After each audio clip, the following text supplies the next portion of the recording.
Hey everyone, and welcome to the Daily Dish. I'm your host, Kathy Rankin, and this week we have some special guests with us, Tracy and Charlie, who are the co-founders of Simple Self-Defense for Women. And we've had them on before and had such great information that we wanted to do another week of episodes because there's so much else we want to get to and talk to them about. And it's about protecting yourself, protecting your children, and you guys specialize in talking to women about how to protect themselves because it's sort of a different animal.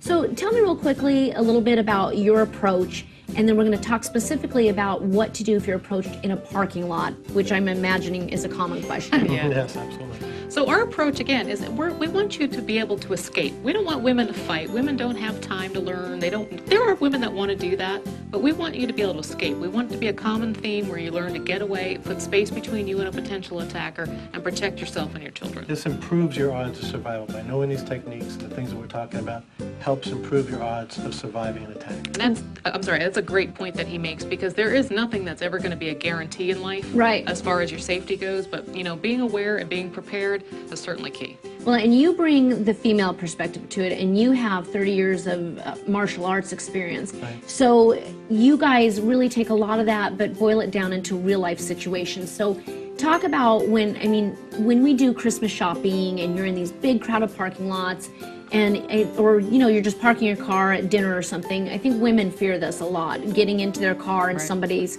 walking up to them and they don't feel comfortable. It's actually the number one question women ask. What do I do if I'm in a parking lot and someone approaches me? I don't want to be rude, but I want to be able to protect myself. What do I do? Isn't it sad? We don't want to be rude to bad I was going to guys, say, so- this is such a female thing because Right. we're always so afraid to have a boundary. And why is that? And you know what, you brought up an excellent point, because everything that we teach is not about, it's not just for females. I mean, this is not gender specific. A woman could be attacking a woman. You could be approached by a woman, and you're much more likely to talk to that person. Great point. Because, you think, oh, she's cute, she's attractive. I mean, she's a nice person. She looks very friendly. I'm sure, I can talk to her. But, women set up couples all the time, an older couple, that type of thing. So what we're teaching is not specific to a woman attacking. Well, or and that's a gentle guy great attacking. point. You don't know what your attacker is going to look like. Right. So let's say you're going to your car and you start to get a sense of something's not right and someone's coming towards you. Right. Well, that's exactly it. At that point, when you feel something isn't right,